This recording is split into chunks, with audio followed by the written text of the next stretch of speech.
அனைவருக்கும் வணக்கம். சென்னையிலேருந்து முத்துசாமி பேசுகிறேன். முதல்ல அட்சய இலக்கண பദ്ധதி ஜோதிட முறையை உருவாக்கிய வாக்கு யோகி பொதுடைமூர்த்தி அவர்களுக்கு நன்றியும் வணக்கமும். ஏன்னா ஐயா செஞ்சுருக்கிறது அவ்வளோ எளிதான வேலை இல்லை. சோதிடத்தில் ஒரு புரட்சியை பண்ணியிருக்காங்கன்னு தான் சொல்லணும். ஜோதிட புரட்சினா என்னன்னு தான் நான் சொல்லுவேன். அப்புறம் நான் இந்த வகுப்புக்குள்ளே வந்ததுக்கு காரணம் ஒரு நண்பர் ஒருத்தர் காட்டிய காணொளி தான். அதில் லக்கணம் மாறும் அப்படின்னு சொன்னது பெரிய ஆச்சரியமாக இருந்தது. எப்படி நம்ம உடம்பு வளருதோ, நம்ம மனங்கள், நம்முடைய தேவைகள் எல்லாம் மாறுதோ, அப்படி லக்கணமும் மாறும் அப்படின்னு சொன்னது புதுமையாக இருந்தது. ஸோ அதை பற்றி மேலும் தெரிஞ்சுக்க தான் வகுப்புக்குள்ளே வந்தோம். பொதுவாக சொன்னால் யாரும் நம்ப மாட்டாங்க லக்கணம் மாறும் அப்படிங்கிறத.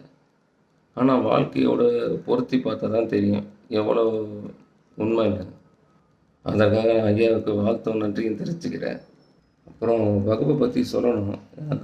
எவ்வளோ பெரிய விஷயங்களை ரொம்ப அழகாக எளிமையாக்கி சுருக்கி நம்மக்கிட்ட கொடுத்துருக்காங்க. அது பெரிய விஷயம். பாமர மக்களும் எளிதாக புரிஞ்சுக்கொள்ளக்கூடிய அளவில் இந்த வகுப்பு இருக்குது. வகுப்பு எடுக்கும் ஆசிரியர்களும் ரொம்ப எளிதான வகையில் புரிஞ்சுக்கொள்ள வகையில் எல்லோரும் எடுக்கிறாங்க. ஆசிரியர்கள் எல்லாருக்குமே மிக்க நன்றி. குறிப்பாக சாந்தகுமார் ஐயாவை பற்றி சொல்லணும். எல்லோரும் நினைப்பாங்க சாந்தகுமார் ஐயா ஏதோ கோவப்படுறதா, அப்படிலாம் இல்லை. நாம் என்ன கேள்வி கேட்டாலும் அந்த கேள்விக்கான பதிலை நம்மக்கிட்டேருந்தே வர வைப்பாங்க. அதுதான் பெரிய விஷயம் ஐயாட்ட. நம்மளுடைய உறுதித்தன்மையை ஐயா மேம்படுத்துவாங்க. அது பெரிய விஷயம். அதனால் ஐயாவுக்கு மிக்க நன்றி. இந்த சாஃப்ட்வேரை பற்றி சொல்லணும். மிக துல்லியமான பலன் எடுக்கிறதுக்கு இந்த சாஃப்ட்வேர் ரொம்ப அருமையாக பயன்படுது. அது இல்லாமல் இந்த அளவுக்கு நவீன முறையில் சோதிடத்தை உருவாக்க முடியுமாங்கிறது ஆச்சரியமாக இருக்குது இந்த சாஃப்ட்வேரை பார்க்கும்போது.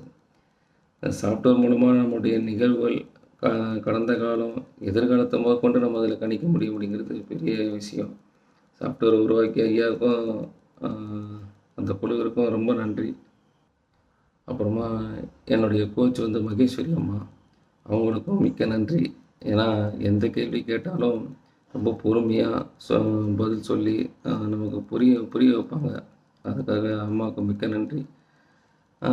அட்சய இலக்கண பദ്ധதி மென்மேலும் வளரணும். ஐயாவின் கனவாகிய வீட்டுக்கு ஒரு சோதிடர் அப்படிங்கிறது கட்டாயம் நடக்கும் அப்படின்னு நான் வேண்டிக்கிறேன். நன்றி. அனைவருக்கும் நன்றி.